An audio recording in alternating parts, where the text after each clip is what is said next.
Okay, welcome everyone on my YouTube channel business studies. तो आज मैं एक नया टॉपिक स्टार्ट करने जा रही हूँ अबाउट दी बिजनेस लॉ। ठीक है, तो बिजनेस लॉ एक नया सब्जेक्ट है। ठीक है, तो उसका हम आज फर्स्ट टॉपिक स्टार्ट कर रहे हैं। तो फर्स्ट टॉपिक के अंदर जो सबसे पहले हम पढ़ने जा रहे हैं वो है meaning and essential of a valid contract. और देखिए, आप लोग subscribe and like and share please जल्दी जल्दी कीजिए, क्योंकि आप बहुत ही कम रिस्पॉन्स दे रहे हैं। ठीक है, अगर कोई मेरी मिस्टेक है पढ़ाने में तो मुझे बताइए ताकि मैं उसको सुधार सकूं। तो हम स्टार्ट करते हैं बिजनेस लॉ। ठीक है, तो meaning and essential of a valid contract. तो क्या होता है वैलिड कॉन्ट्रैक्ट, पहले हम ये जानेंगे। पहले हम कॉन्ट्रैक्ट के बारे में जानेंगे, कॉन्ट्रैक्ट कैसे बनता है उस बारे में जानेंगे। देन हम जानेंगे what is the meaning and essential of a valid contract. तो सबसे पहले आप कॉन्ट्रैक्ट को जानने के लिए आपको एग्रीमेंट को जानना जरूरी है। ठीक है, तो सबसे पहले आप एग्रीमेंट के बारे में जानिए। तो उसकी जो बुक डेफिनेशन है वो क्या है? एग्रीमेंट क्या है? Proposal plus acceptance of proposal. ठीक है, तो मैं आपको इसकी एक बार जनरल बात बताती हूँ, जनरल मीनिंग समझाती हूँ मैं इसका आपको कि एग्रीमेंट होता क्या है। जब कोई एक पार्टी, मान लो कोई एक पार्टी ए है, एक पार्टी बी है। ठीक है, जब ए पार्टी किसी बी पार्टी को कोई भी चीज़ प्रपोजल करती है, ठीक है, कुछ भी कहती है कि आप ये एक्सेप्ट कर लो। ठीक है, और वो जो बी पार्टी है वो उसको एक्सेप्ट कर ले, तो वो क्या बन जाता है? तो वो एग्रीमेंट बन जाता है। ठीक है, तो बुक डेफिनेशन क्या है? Agreement proposal plus acceptance of proposal. तो according to section 2 subsection E of Indian Contract Act 1872, every promise and every set of promise forming consideration of each other is an obligation. और ठीक है, तो कि ये है इसकी बुक की डेफिनेशन। तो ये क्या कहता है कि वो सारे प्रोमिस जो भी हम एक दूसरे से वादा कर रहे हैं, तो मतलब हम एक दूसरे से कुछ ना कुछ क्या कर रहे हैं, या तो कोई कुछ किसी को कुछ प्रपोज कर रहा है और दूसरा उसको एक्सेप्ट कर रहा है। ठीक है, लेकिन वो जो भी प्रोमिस है, ठीक है, every promise and every set of promise, वो क्या फॉर्मिंग कंसाइडरेशन, जो कोई कंसाइडरेशन बनाते हैं। ठीक है, तो कंसाइडरेशन के बारे में मैं आपको बताऊंगी। कंसाइडरेशन क्या होती है? कंसाइडरेशन कुछ भी, कोई भी चीज़, कोई भी प्राइस मान लीजिए आप एग्जाम के लिए। ठीक है, कुछ भी प्राइस किसी चीज़ का, जैसे एक पार्टी दूसरी पार्टी को शूज़ गिफ्ट कर रही है। ठीक है, तो दूसरी पार्टी उससे ले रही है, तो वो उनके बीच में क्या फिक्स है? प्राइस की, वो उसको क्या दे रहा है? प्राइस। तो वो जो प्राइस होगा उसको हम कंसाइडरेशन बोलेंगे। ठीक है, तो every promise and every set of promise forming consideration of each other is an obligation. वो एक दूसरे की क्या बन जाती है? ड्यूटी बन जाती है। ठीक है, जो भी वो एक कंसाइडरेशन के बेस पे तो प्रॉमिस किए जाते हैं एक दूसरे से। ठीक है, और फिर वो परफॉर्म करना एक दूसरे क्या बन जाती है? ड्यूटी। कि मैंने अगर आपको कुछ कंसाइडरेशन दिया है, मैंने आपको पैसे दिए हैं, तो आप मुझे क्या दोगे? शूज़ दोगे। ठीक है, ये क्या है? मेरा दायित्व है, तो ये इट इज़ माई ऑब्लिगेशन। तो यही कहता है हमारा एग्रीमेंट, ये होता है हमारा एग्रीमेंट। और इन जनरल लैंग्वेज में हम क्या बोलेंगे? When one party makes a proposal to other party and that other party gives acceptance. ठीक है, जब एक पार्टी दूसरी पार्टी को कोई प्रपोजल दे और दूसरी पार्टी उसको एक्सेप्ट कर ले, तो वो क्या कहलाता है? एग्रीमेंट। तो ये था हमारा एग्रीमेंट। अब आपको अच्छे से समझ में आ गया होगा, एक बार फिर से बता देती हूँ।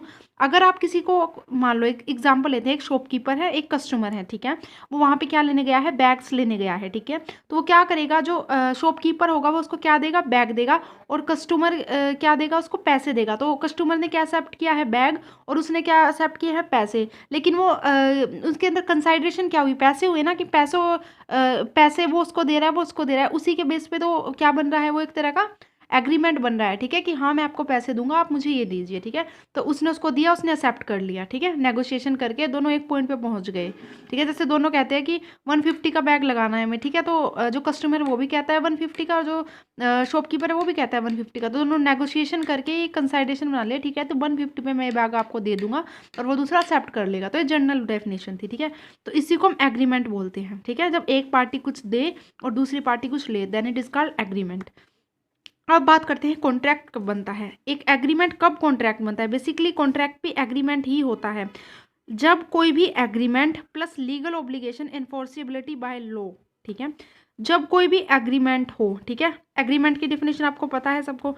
जब कोई भी एग्रीमेंट क्या बन जाए, उसके अंदर क्या जोड़ दिया जाए? Legal obligation. ठीक है, तब वो क्या बन जाता है? कॉन्ट्रैक्ट बन जाता है। एग्रीमेंट क्या होता है? एग्रीमेंट तो मैंने आपको बता दिया, ये तो आपको उसको दे, मतलब आप अगर किसी शॉपकीपर से कोई चीज़ आप ले रहे हो, ठीक है, आपने उसको पैसे दिए हैं। ठीक है, तो वहाँ पे कोई लीगल डॉक्यूमेंट्स तो नहीं है ना बीच में कि आप लीगल डॉक्यूमेंट्स दिखा रहे हो, या आप कहीं जा सकते हो अगर वो, मतलब आपको पैसे देने के बाद भी अगर वो मना करने लग जाए। ठीक है, या फिर जो कस्टमर है वो उसको सही पैसे ना दे। ठीक है, तो वो उसको कहीं कोर्ट में नहीं ले जा सकता, क्योंकि उनके बीच में कोई भी क्या नहीं है, एग्रीमेंट नहीं है, ऐसा कोई एग्रीमेंट नहीं है जो कि लॉ के द्वारा एनफोर्स है, ठीक है। तो वो जो एग्रीमेंट होते हैं जैसे कि हम कंपनीज में करते हैं, ठीक है, जैसे कि कंपनी का कोई भी परचेजिंग मैनेजर है, अगर कहीं से कोई सामान मंगा रहा है तो मान लो कि वो एक क्या कर रहा है, लेटर है, कोई भी ऐसा मतलब गवर्नमेंट का पेपर है जिसके ऊपर वो लिख के उससे क्या करवाता है, साइन करवाता है, ठीक है, जो भी भेजने वाला है सामान को। तो परचेजिंग मैनेजर अगर ऐसा कुछ साइन करवा रहा है तब वो क्या बन जाएगा, फिर वो एक कॉन्ट्रैक्ट बन जाएगा, ठीक है। तो जब भी किसी एग्रीमेंट के अंदर लीगल ऑब्लिगेशन जुड़ जाए, ठीक है, तब वो क्या बन जाता है, कॉन्ट्रैक्ट बन जाता है। Without contract it is defined as agreement, बिना कॉन्ट्रैक्ट के एग्रीमेंट ही रहेगा।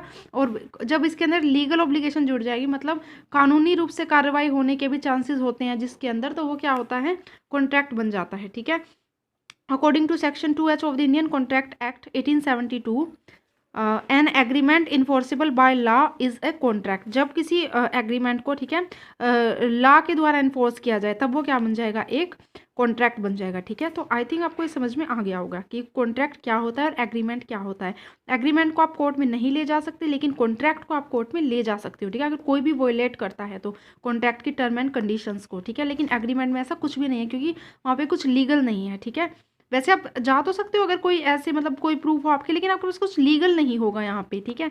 यहाँ पे आपके पास लीगल होगा। जैसे कि एक और एग्जांपल देती हूँ मैं आपको, जैसे कि कोई किसी को आप अपना घर रेंट पे दे रहे हो, ठीक है, तो आप कैसे कह दोगे, आप ओरली कह दोगे कि आप उनसे इतना मैंने किराया फिक्स किया है, ठीक है, और आप इतने महीनों के लिए यहाँ पे आप रहोगे, ठीक है। तो वो क्या करता है, जो हमारा जिसको हमने रेंट पे दिया है वो हमको उतना किराया नहीं देता और वो उससे ज़्यादा टाइम के लिए भी रुक गया है वहाँ पे, ठीक है, तो हम उसको कोर्ट में नहीं ले जा सकते, क्योंकि ये बात हमने कहीं लिखी, या वो बीच में घर छोड़ के चला गया, ठीक है, वो भाग गया है, किराया नहीं दिया उसने और वो भाग गया है घर से, ठीक है, छोड़ के घर, तो फिर हम उसके ऊपर कानूनी कार्रवाई नहीं कर सकते, ठीक है, क्योंकि वो एक कॉन्ट्रैक्ट नहीं है, हमने कहीं लिखवाया नहीं हुआ।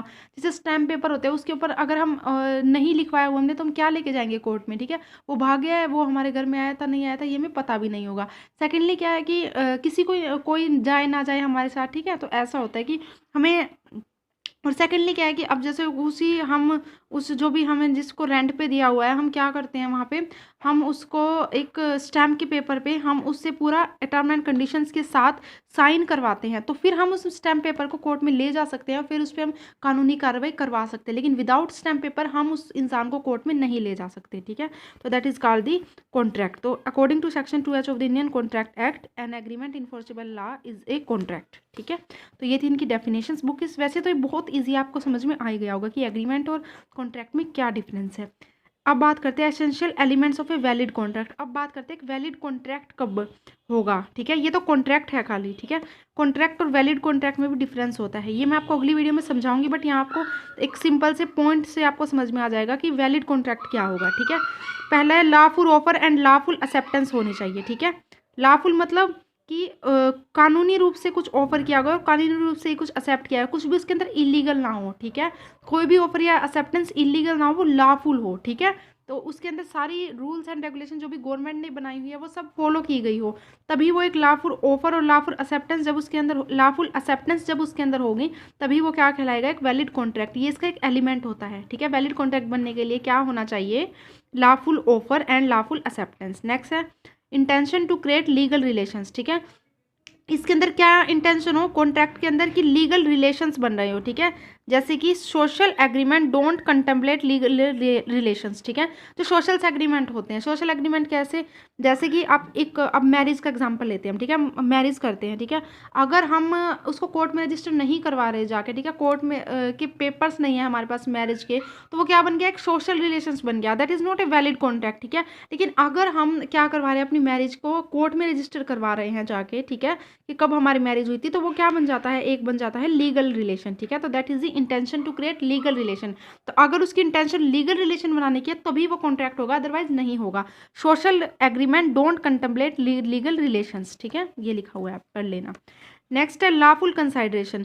जो कंसाइडरेशन है वो भी लॉफुल होनी चाहिए, ठीक है। अब मैं आपको कंसाइडरेशन बताती हूँ। One party give something and one gets something, ठीक है। तो जो प्राइस ऑफ प्रोमिस है वो क्या कहलाएगा, कंसाइडरेशन कहलाएगा। कि अब जैसे वही मैंने बताया था, फिर से एग्जांपल लेंगे, एक परचेजिंग मैनेजर है, ठीक है, उसने किसी से कॉन्ट्रैक्ट किया है किसी सप्लायर से कि आप मुझे इतने रुपए में ये चीज़ देंगे, ठीक है। और उसने भी क्या कह दिया है, ठीक है मैं आपको इतने रुपए में, मैं आपको 150 में इतने बैग सप्लाई कर दूंगा। और उसने परचेजिंग मैनेजर ने कहा आप मुझे 150 में इतने बैग सप्लाई कर देना। और बी पार्टी ने क्या बोला, ठीक है मैं कर दूंगा, जो सप्लायर है, ठीक है। तो उनके बीच में जो प्राइस सेट हुआ है, ठीक है, फिर चाहे उसके प्राइस बढ़ भी जाए तो फिर वो क्या होगा, उसको बढ़ा नहीं पाएगा, क्योंकि जो उसके प्राइस बढ़ गया, हमने तो पहले ही ये कॉन्ट्रैक्ट किया हुआ है ना कि मैं आपको इतने पे दे दूंगा और मैं आपसे इतने पे ले लूंगा। तो ये जो प्राइस ऑफ प्रॉमिस है 150 रुपीज़, इसको हम कंसाइडरेशन बोलेंगे, ठीक है। तो one party give something and one get something, तो इसको क्या बोलते हैं, लॉफुल कंसाइडरेशन हो उनके बीच में, ठीक है। फिर वो उसको तोड़ेगा तो उसके खिलाफ क्या हो सकती है, लीगली कुछ भी हम लीगली कार्रवाई करवा सकते हैं उसके खिलाफ, ठीक है। नेक्स्ट है कैपेसिटी ऑफ पार्टीज़। तो अब एक वैलिड कॉन्ट्रैक्ट के लिए पार्टीज़ भी तो वैलिड होनी चाहिए ना। ये थोड़ी ना है कि आप एक छोटे से बच्चे से कॉन्ट्रैक्ट कर लेंगे तो वो भी वैलिड ही हो जाएगा, बिल्कुल भी नहीं। उसके लिए मेजॉरिटी एज होनी चाहिए, साउंड माइंड होना चाहिए, ठीक है। Enforceable by law otherwise disqualified, तो majority age plus sound mind. तो इसमें ये नहीं है कि एक छोटा बच्चा है या कोई भी मतलब जो जिनके दिमाग मेंटली डिसऑर्डर कोई पर्सन्स होते हैं, ठीक है, तो वो नहीं होने चाहिए। वो पूरे अपने होशो हवास में होने चाहिए, उनका मेंटली कंडीशंस अच्छी होनी चाहिए, ठीक है। मेजॉरिटी एज होनी चाहिए, जैसे कि हमारे यहाँ पे क्या डिफाइन किया हुआ है, 18 प्लस, ठीक है। तो ऐसे लोगों के बीच में कॉन्टैक्ट होना चाहिए जो कि किसके द्वारा एनफोर्सेबल है, लॉ के द्वारा, जो कि लॉ के द्वारा डिफाइन किए गए हैं कि क्या उसकी मेजॉरिटी एज होगी कॉन्टैक्ट के लिए और क्या साउंड माइंड है, अनसाउंड माइंड नहीं होगा, ठीक है। तो ये कैपेसिटी ऑफ पार्टीज है कि majority age plus sound mind, enforceable law, otherwise ये क्या हो जाएगा, कॉन्ट्रैक्ट वॉइड हो जाएगा, ठीक है। नेक्स्ट है फ्री कंसेंट। कंसेंट मतलब क्या होता है, पहले आप ये समझिए। Parties have agreed upon same thing into the same sense, ठीक है। जब पार्टीज एग्री होती है सेम थिंग पे इन द सेम सेंस में, तब वो क्या होती है, कंसेंट। कंसेंट वैसे क्या आप जानते हैं क्या होती है हिंदी में, सहमति, ठीक है। तो जब दोनों पार्टी सहमत हो किसी चीज़ पे, जैसे कि मैंने शॉपकीपर का एग्जांपल लिया था, एक शॉपकीपर है एक कस्टमर है, दोनों के दोनों किस पे एग्री हो गए हैं कि वो शॉपकीपर पहले बोल रहा था मैं इसको 500 में दूंगा, जो कस्टमर है उसी चीज़ को बोल रहा है कि मैं इसको लूँगा 250 में, ठीक है। फिर दोनों मिलकर कंसाइडरेशन कर लेते हैं कि चलो ना तुम्हारी ना मेरी, हम इसको कितने में दे लेते हैं, 300 पे। तो दोनों क्या हो जाते हैं, एग्री हो जाते हैं इस बात पे, ठीक है। तो वो कंसेंट होनी चाहिए दोनों पार्टीज की, ये नहीं है कि एक पार्टी की कंसेंट है और दूसरे की नहीं है, तो भी ये क्या हो जाएगा, वॉइड हो जाएगा। लेकिन इतना ही काफ़ी नहीं है कि कंसेंट है तो वो एक वो एक कॉन्ट्रैक्ट बन गया, इतने से काम नहीं चलेगा। क्या होना चाहिए, it's said to be free. Free कब कहलाएगा ये, ठीक है। फ्री ये तब कहलाएगा जब when it is not caused by coercion. Coercion क्या होता है, कोर्जन बेसिकली होता है कि हम किसी से ज़बरदस्ती हम कोई काम करें, ठीक है, किसी की मर्जी के खिलाफ जाके कोई काम करें, ठीक है, तो उसको हम बोलते हैं कोर्जन। अनडू इन्फ्लुएंस होता है कि हम उस पर मतलब उसको मजबूर करें कोई काम करने के लिए कि आपको ये कॉन्टैक्ट करना ही पड़ेगा, ठीक है। That is the undo influence. ना तो उसके अंदर अनडू इन्फ्लुएंस होना चाहिए, ना कोर्जन होना चाहिए, ना ही फ्रॉड होना चाहिए। फ्रॉड आप जानते हैं कि किसी चीज़ को हम छुपा रहे हैं। ना ही मिस रिप्रेजेंटेशन होनी चाहिए कि हम गलत जानकारी इन्फॉर्मेशन दे रहे हैं किसी प्रोडक्ट के बारे में, ठीक है। जैसे प्रोडक्ट बेचते हैं तो वहाँ पे सब कुछ इंक्वायरी लिखी हुई है, इन्फॉर्मेशन लिखी हुई है इस प्रोडक्ट से रिलेटेड, तो वो गलत नहीं होनी चाहिए, वो ठीक होनी चाहिए। ना कि मिस रिप्रेजेंटेशन होना चाहिए, ना ही मिस्टेक्स होनी चाहिए, ठीक है। Coercion, undo influence, fraud, miss representation and mistakes. जब पार्टी जब कॉन्ट्रैक्ट क्या होगा, फ्री ऑफ इन सब चीज़ों से फ्री होगा, ठीक है। कोर्जन से, अनडू इन्फ्लुएंस से, फ्रॉड से, मिस रिप्रेजेंटेशन से और मिस्टेक से, तब क्या कहलाया जाएगा, वैलिड कॉन्ट्रैक्ट होगा। अगर ये सब चीज़ें इसके अंदर है तो भी वो क्या होगा, वॉइड हो जाएगा। Next lawful object, disqualified if illegal, immoral etcetera, ठीक है। तो लॉफुल उद्देश्य होना चाहिए इस कॉन्ट्रैक्ट का। ये नहीं है कि कोई भी हम इलीगल काम के लिए कोई कॉन्ट्रैक्ट कर रहे हैं, ठीक है, दूसरे से कोई चीज़ छुपा रहे हैं, हम कुछ फ्रॉड कर रहे हैं। अगर ऐसा है तो वो एक क्या होगा, वॉइड कॉन्ट्रैक्ट होगा। अगर वो इलीगल होगा, इमोरल होगा, तो वो क्या होगा, एक वॉइड कॉन्ट्रैक्ट होगा। तो लॉफुल ऑब्जेक्ट होना चाहिए उस कॉन्ट्रैक्ट का, ठीक है। Next writing and registration. Generally contract क्या होते हैं, राइटिंग भी हो सकते हैं और ओरल भी हो सकते हैं, ठीक है। लेकिन जो ओरल कॉन्ट्रैक्ट है उसका हमारे पास ऐसा कोई प्रूफ नहीं होता जिसको हम ले जाके दिखा सके, ठीक है। स्पेसिफिकली जो बहुत ही इंपॉर्टेंट कॉन्ट्रैक्ट होते हैं, in special cases agreement must be in writing और रजिस्टर टू बी वैलिड, ठीक है। जो स्पेशल केसेस होते हैं, जैसे कि हमें अगर कोई कंपनी है उसके अंदर हम पार्टनरशिप कर रहे हैं कुछ लोगों के साथ, तो वो राइटिंग में हमें रजिस्टर करवाना पड़ेगा, तभी वो कॉन्ट्रैक्ट माना जाएगा, तभी वो पार्टनरशिप मानी जाएगी, अदरवाइज वो पार्टनरशिप नहीं मानी जाएगी। नेक्स्ट है certainty. An agreement can be enforced if its meaning is certain और capable of being made certain agreement.